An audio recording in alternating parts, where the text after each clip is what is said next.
Hello, beautiful people. Jules and I with you for a revolutionary conversation. A conversation that is going to be dynamic and experiential. So, buckle up, and we are going to take you on a journey. And this journey is a journey that pulsates in me.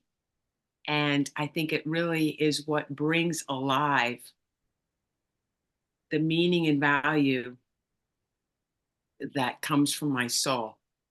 And it's been years of searching, seeking, and never giving up because there was always a whisper in my soul in which I knew that I was the author of my soul. And I always said that when I am the author of my soul, everything will unfold perfectly. But it's to have the courage and sit long enough to have the clarity to know how to move forward from that place. And Jules and I, in our revolutionary conversation, have elicited to this the seed of our soul. And so I call it the insatiable yearning. And many of us have had nuances and ticklings of this insatiable yearning. Some people call it purpose, some people call it value, some people call it meaning. And the fruition of it is fulfillment and contribution. And no matter how it looks in the world, it comes from inside of you. And Jules and I, in our revolutionary conversations, are always coming back to that inner intelligence, that inner genius that's beckoning you.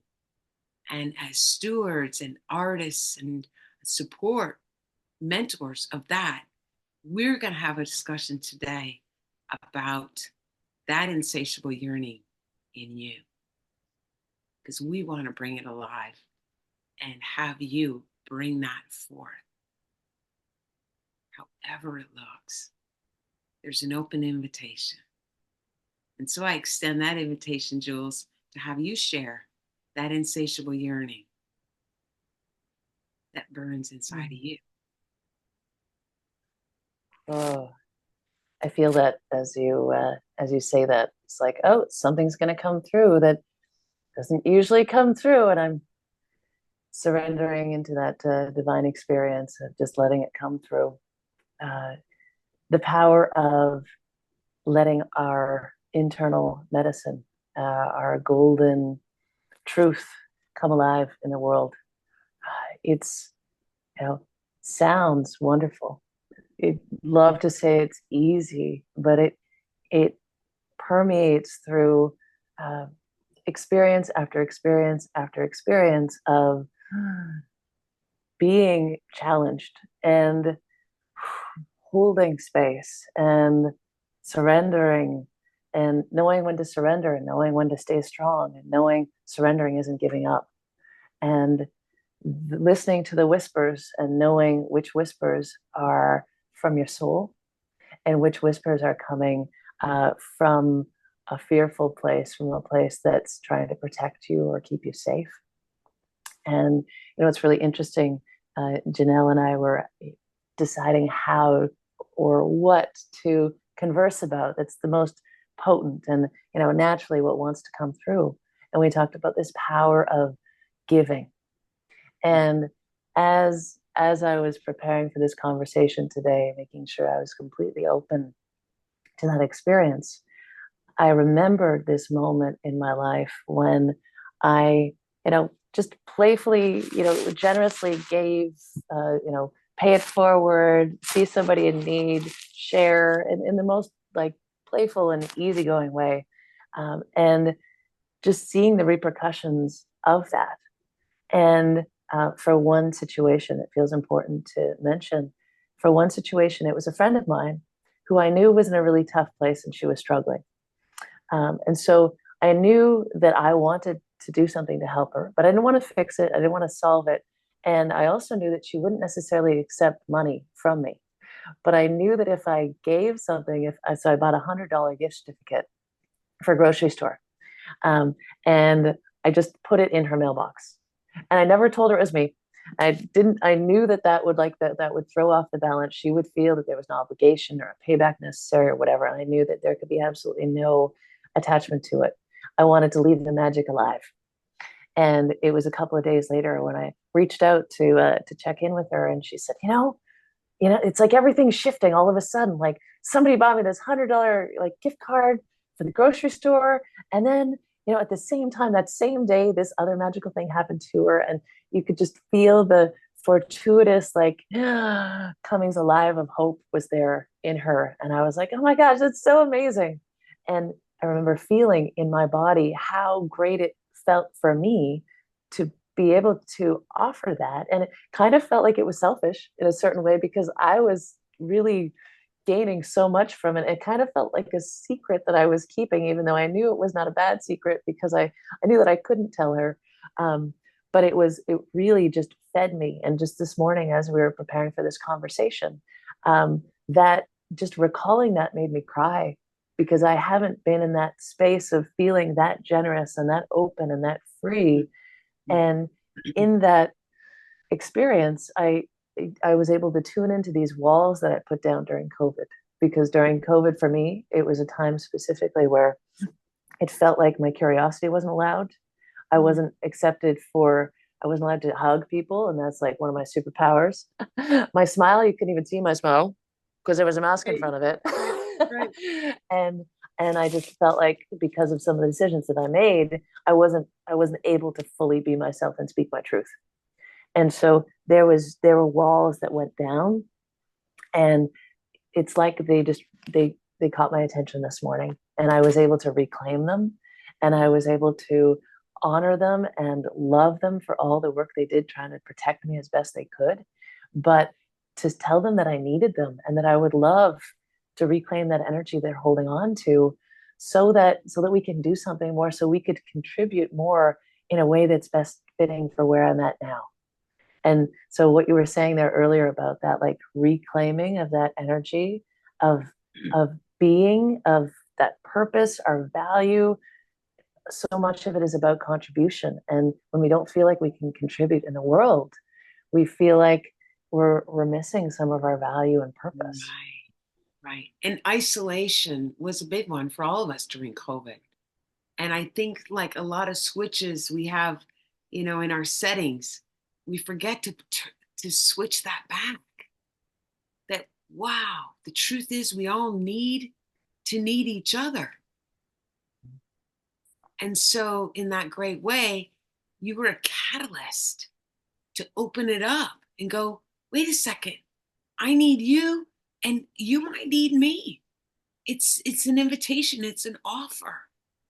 And then it sets in motion this dynamic of life, of love, of intelligence. It's like we can all be a catalyst of getting that flow in motion, because it's like sending the good vibe. And I've always said that in my world, in the way that I've been giving, and the way I help people to understand the difference between volunteering and seva. Seva is selfless service. It's a Hindu term, and it really helps to wear down the ego and the persona, the sense of I, me, and my. And selfless service is giving for the sake of giving, not expecting anything in return. And most of the time, maybe about 99% of the time, the giver gets more than the one who receives, because we so need, it's a human attribute that we need to give. And it's so easy to forget that and recognize that there are so many things going on in our lives that we need to manage and accomplish, and that we have our vernacular set on, that we forget about this interconnectedness. And when we keep ourselves connected, we receive the vibration, the frequency, the inspiration that we're really craving. We crave that inspiration. But if we're closed off, we don't even feel it. And we don't even feel the own inspirations that are beckoning us inside.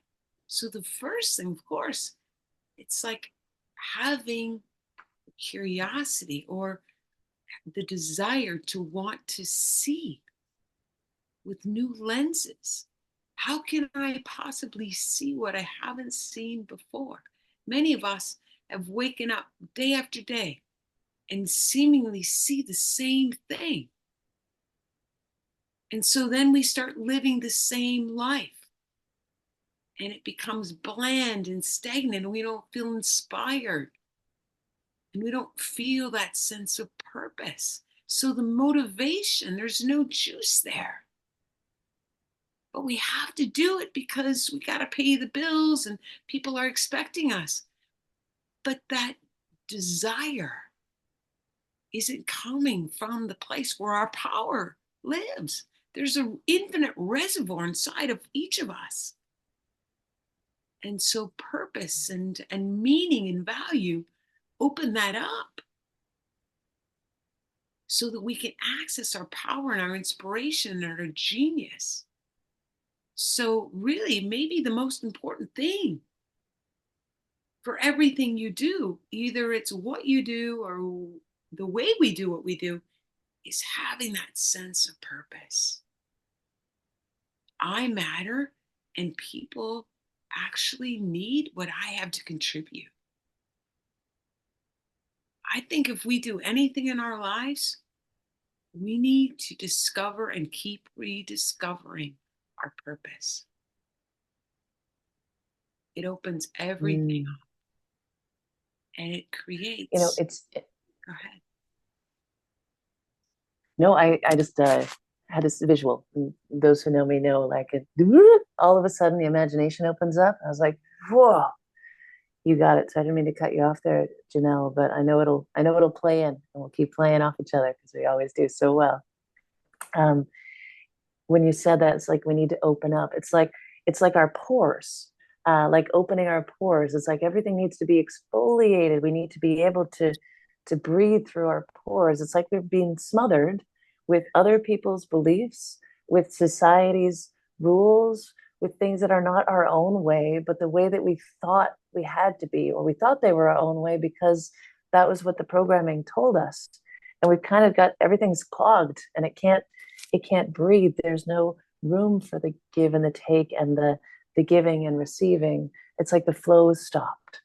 And you know, the energy of tuning in and tapping into our golden source, to God, to universe, to that flow of consciousness moving through us, whatever that is for you, that helps to exfoliate your pores from the inside out. Right? It helps to be able to access that flow, to be able to listen to those beautiful inner whispers that are calling out to you, but they're confusing and muddled when they're stuck, when they're not allowed to be free and breathe and open. That was what jumped up, Janelle. I was like, And you know, "Wow, I love that image." also interesting, I've heard many people and recognize in my own self that sometimes we're afraid of our own whisper because we don't know what to do with it. It's so powerful, it's so big, and it's actually so strong. But because we don't know what to do with it, because we've got a life, we've got this, I don't know what to do. I'm not a creative, I'm not an artist, or maybe I'm not a business person. I would never know how to bring it to fruition. Well, guess what? Revolutionary Leadership Academy is the incubation station to bring alive dreams, desires, whispers. It's designed exactly for that. It's designed exactly for that. Bring your whisper, bring your dream, bring your idea, bring what seems impossible. Test us, challenge us. I am absolutely certain that you will amaze yourself if you have the courage to step one step forward, because that's all it takes is for you to take a step in a new direction and say, whoa, at least now I'm willing to look at new vistas and see with new eyes and just open to possibilities that I've never been open to. Because that tourniquet of same starts contracting. We start feeling like we're losing that life force energy, that vitality. And we forget how fantastic it feels to be alive.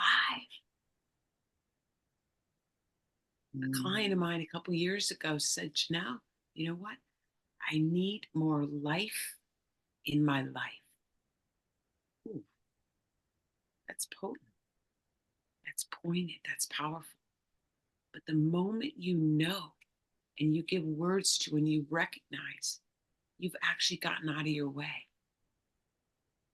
Because that willingness to hear your own genius, to hear your own heart and soul, give words to truth.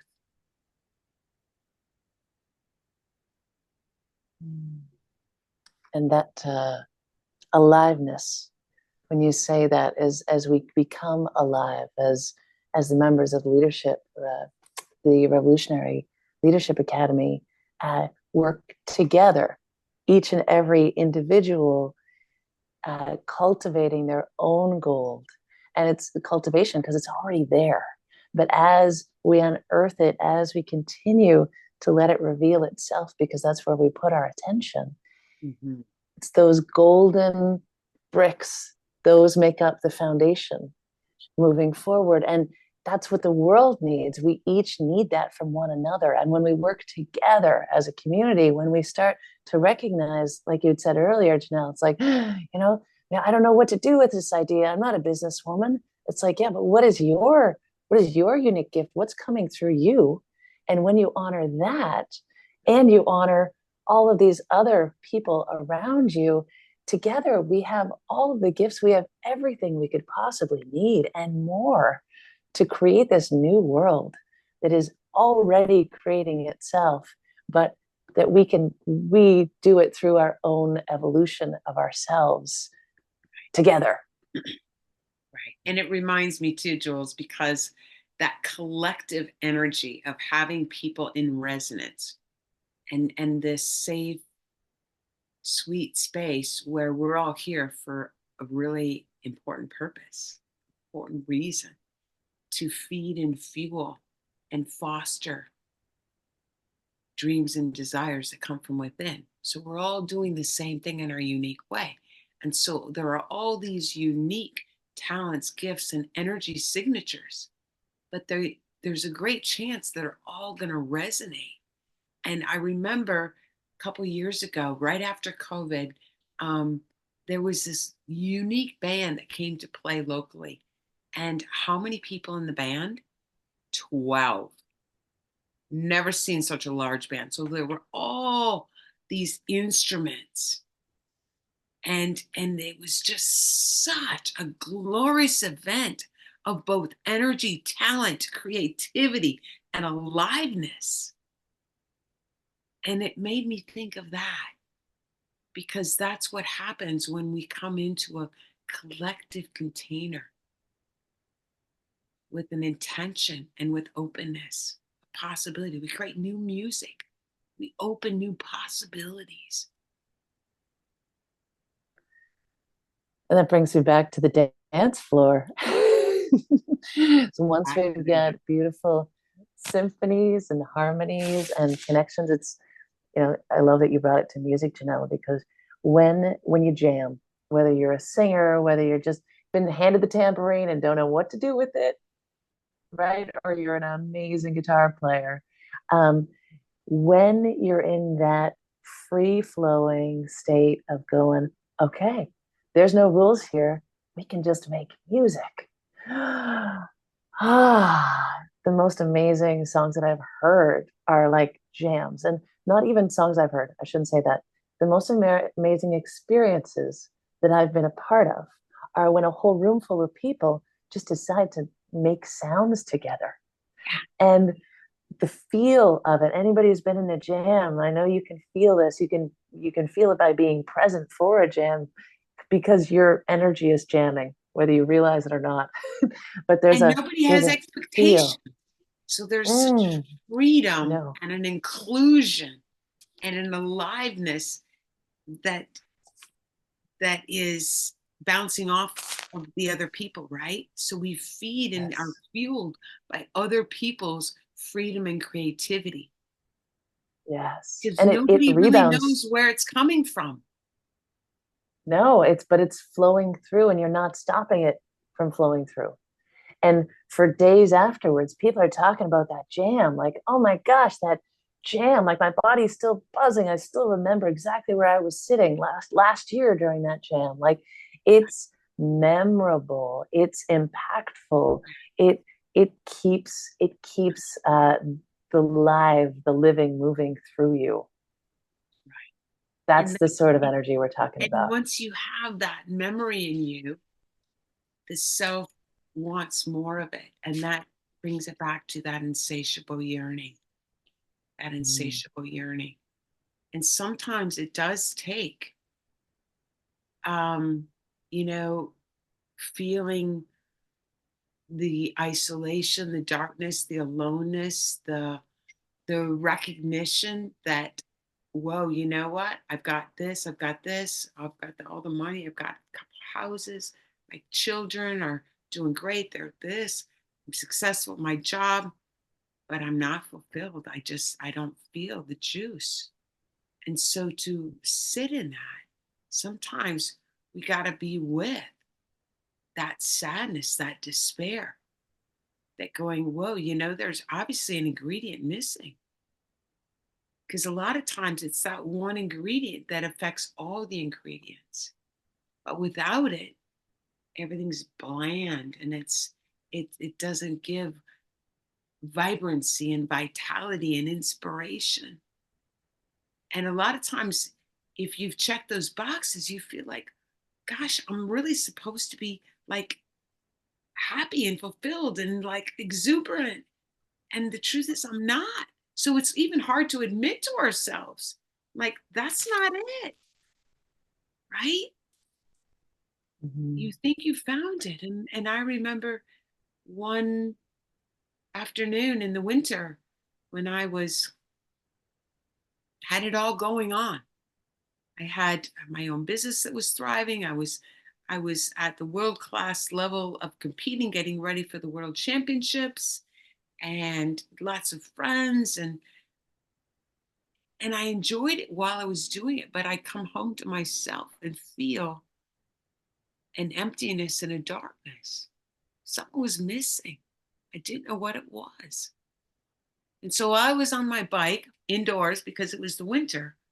I This is back in the day of CDs, so it does date myself a little bit. But I'd fill up my CD player with like 4 or 5 CDs so I could listen to music while I'm in my living room, cycling on my Cyclops and doing my indoor training, which I hated to do. So I had to have some great music.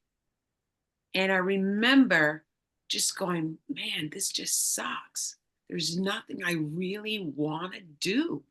I don't feel the juice in any of this, even though to the outsider it looks like the best life, but I'm not feeling the juice.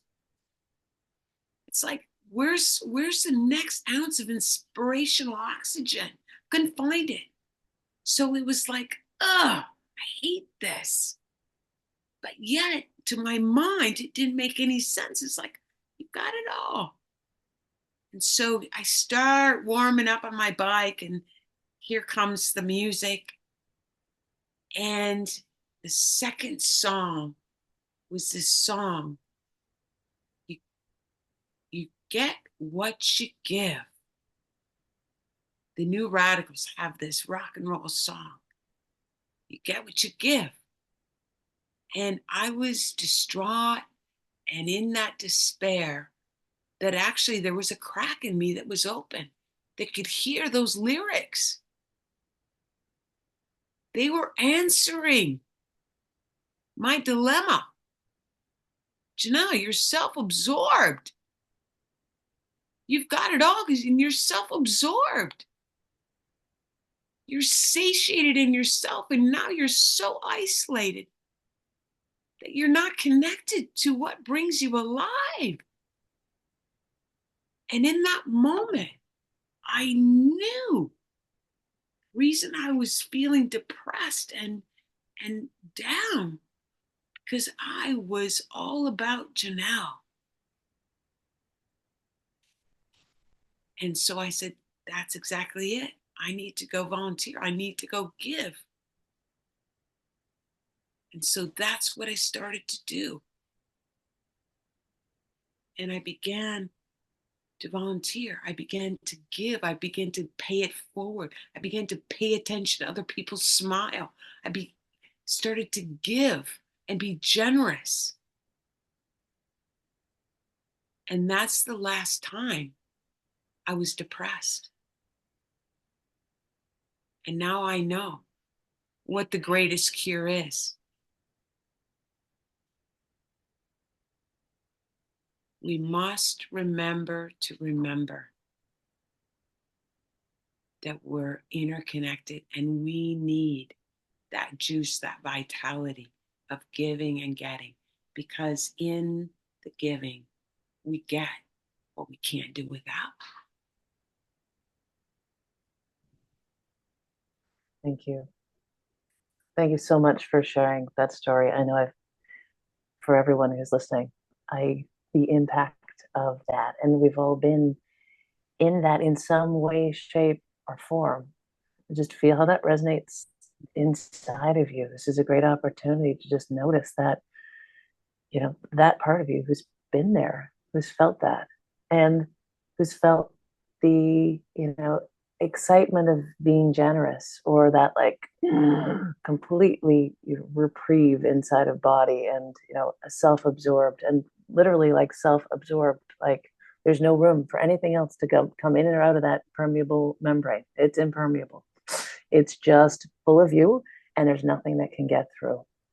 And as I listen to you hear that story again, as you tell that story again, Janelle, that divine reminder of needing each other, needing to not do this on our own, this toxic independence that's been bred into us societally.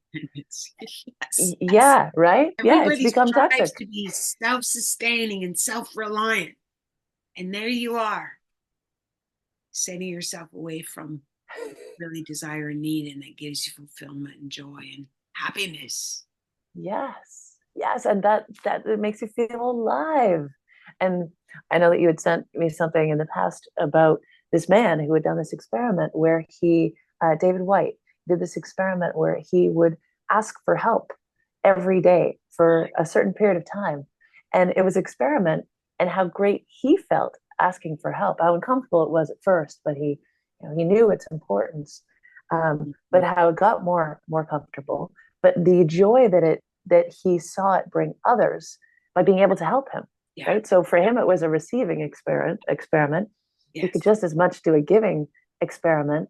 Yeah. They're part and parcel the same thing. And that meaning, that purpose, that contribution, it could be the change around that shifts everything. And if you need help finding it, there's a place to find it. We can hold space for you and others who are in this same experience, and we can grow together. It's about being a human. It's about embracing our full humanity so we feel more a part of this evolutionary journey that we're all on in our unique ways. There's something very universal about it as well. And as we grow together and we start dreaming together and recognizing what we're fully capable of, when we let each other need each other, it's going to break through levels we have no possible comprehension of what's possible. And I can feel it in my body, though. It's going to be amazing. Thank you for sharing your story, sister. That was was hugely powerful. I know I'm not the only one. I'm glad I'm not the only one who's touched by that. Now everybody listening can Mm. connect to that one. Yes. Yeah. Yeah. Well, With that, is there anything else? Yeah, go ahead. I'm just really feeling the joy of remembering. When I remember these jewels within myself, it brings me alive again to remember what I'm really about and what makes me who I am and what's truly valuable and meaningful. When I attention and I'm a devotee of what's valuable and meaningful in my life is aligned.